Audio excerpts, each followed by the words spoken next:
So as a financial advisor working with, primarily pre-retirees and also retired clients, I get questions a lot about how do I physically take income from my portfolio?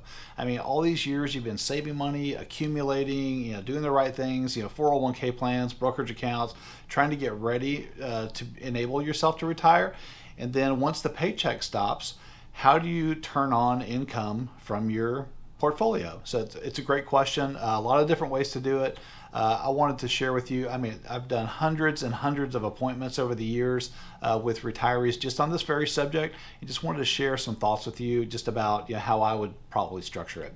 So right off the bat, let's just do a hypothetical. I'm going to show you just a hypothetical portfolio of 750,000. Let's just say this is a retiree that's wanting to retire right now, and so I'm helping them evaluate that. So I think the first thing that you really need to do for any retirement plan is to establish yourself, kind of a budget. How much do you want to spend, either on an annual basis or a monthly basis? So hypothetically, in this example, we're spending about $7,000 a month. Okay. So the next thing you want to do is evaluate what are your sources of income in retirement. So let's just pretend this is a couple that's got two Social Security checks, and the total of those is about $4,500 per month. So pretty straightforward. Once you know how much you want to spend and how much you have in income, you can determine, hey, what's your shortfall? What's the gap? What do we need to create from the portfolio to meet those monthly expenses? And so in this particular example, here's one way that you could do it. So this is what a lot of money managers will do this, do it this way. If you said, hey, I have an investment portfolio and I want to withdraw, that shortfall, that $2,500 a month out, this is how a lot of money managers would do that. So they would take, let's say your hypothetical portfolio is a good mix of let's say stocks, bonds, cash, maybe some alternatives like real estate or something like that. And so they would just simply take a proportional amount of the pie out on a monthly basis. And so, every single month they're selling a little bit of the stocks, a little bit of the bonds, a little bit of the cash, a little bit of the alternatives in order to get you that $2,500 a month. Okay, that's one way to do it. So, that's great if the market's always going up. You're always kind of selling at a profit. The problem is when the market's going down, you may not be so happy about selling shares, things like your stocks and alternatives at a relatively cheap price to fund that monthly distribution. So I just wanted to show you an alternative way that I think it makes a lot of sense to people and gives you a little bit more of a peace of mind to structure this. So let's say that this portfolio of $750,000, we had the $7,000 budget and we have a $2,500 shortfall that we need to create. And so one thing you can do is kind of separate out the money we're about to spend and the money in our that's growing in our portfolio. In other words, let's create a couple of different buckets. We'll call one our safe bucket, and then we'll call one of those buckets our growth bucket. Okay? So there's no magical formula to this, but one of the suggestions I make on a regular basis is let's take about 5 years worth of spending money and put that in a relatively safe place. So in this particular example, if I need $2,500 a month, 5 years worth of that spending is $150,000. So if we put $150,000 into our safe bucket, well, we can invest that money in a variety of things. Let's think about money markets, CDs, bonds, bond ETFs. A lot of things that are relatively safe. In other words, when the market's fluctuating greatly, these are much more stable. So, like the first year's spending amount, you maybe keep that in a money market. The rest of it, maybe you can do a CD ladder or bond funds, whatever's a good, a good safe place. That's where you'd work with your advisor to help make those decisions for sure. And so, what we're really doing is we're spending that money down over that 5-year period, spending that $2,500 a month over a 5-year period. And so really what we're doing is we're spending that money down to zero, hypothetically, okay? And so meanwhile, with our growth bucket, so we've got our income side all taken care of, that's just, sending money to our bank like clockwork every month.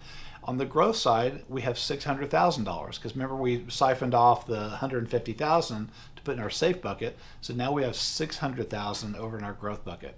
Well, so now we know we have a 5-year time horizon, right? And so we can invest that money in however we're comfortable. Look at typical pie chart, some combination of stocks, bonds, cash. that, whatever your personal risk tolerance is. And so what we really want to do is try to grow that money over that 5-year time horizon. Now, I think you'd agree, and a lot of people would say, hey, I don't want to dip into my principal in retirement. I want to live off the earnings. I want to live off the interest. These are the things I hear a lot, from retirees. I just don't want to dip into that principal. Well, if you think about, what's it going to take to get the 600,000 back to where we started, the 750?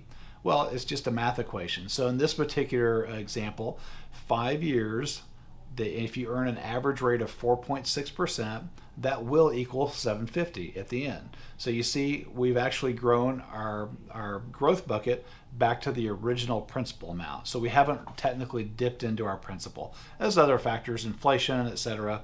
But that's just our break even. So is that a reasonable expectation? 4.6%. Yeah, I'd argue for a growth, but a growth portfolio. Yeah, there are plenty of 5-year stretches of time where that has outperformed that significantly. There's been some 5-year stretches of time where it has underperformed that. Odds are, I think there's a lot more 5-year pieces of time where you would have made money in the market, at least at or exceeding that 4.6, than it would be something less than that. So let's look at some other examples. So what if we earned 6%? Well, it's a little bit over 800,000.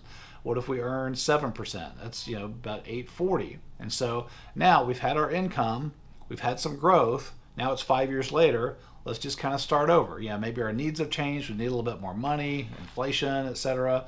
And so that's a good way to kind of reevaluate it in short stretches of time, but it's still long enough to where the odds are that we have a good return over that 5-year time period.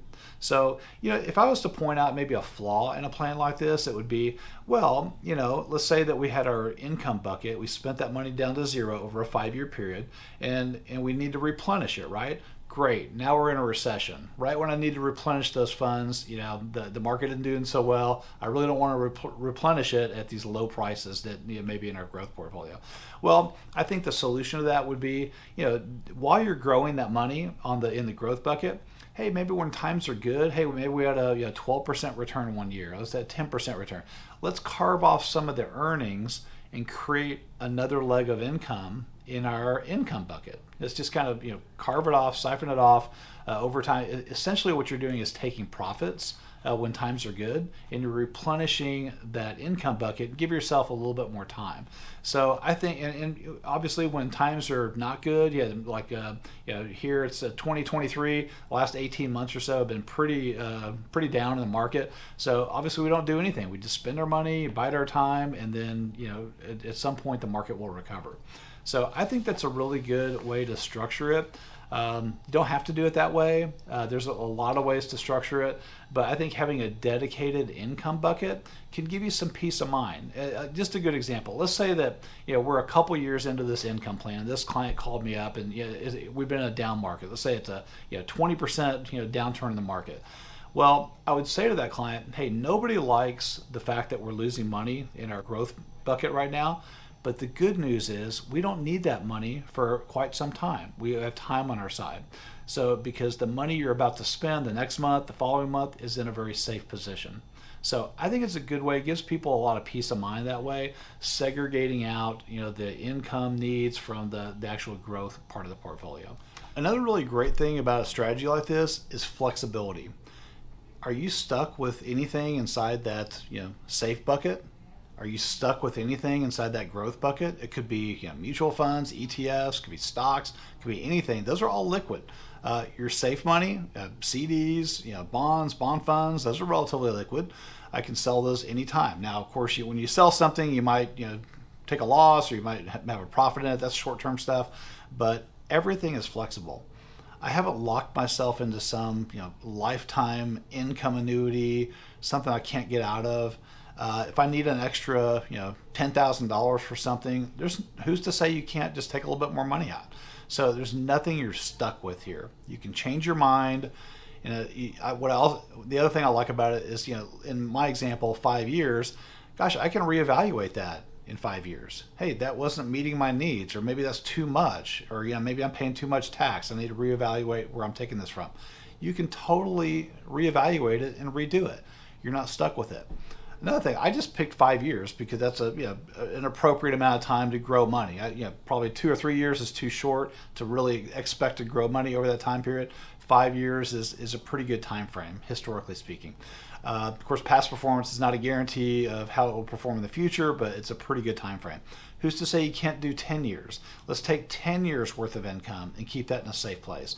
And then meanwhile, we have a growth bucket that grows for 10 years. So there's a number of ways you can do this, but I like the flexibility of it, and that means a lot to me. And so I think that means a lot to a lot of my clients. And there's lots of factors. Taxes are considered. I'm not a tax advisor. I'm a financial planner. This is just a video just about how to structure your income in general. And there's a lot of factors on where do you take that income from. Is it taxable accounts, IRAs, stuff like that? This is not a video about that. This is really more about the structure. So if you have any questions for me, my contact information is in the About section of my YouTube channel. And if you got something good out of this, hit like, and you might want to share that with a friend. And thank you for watching my video.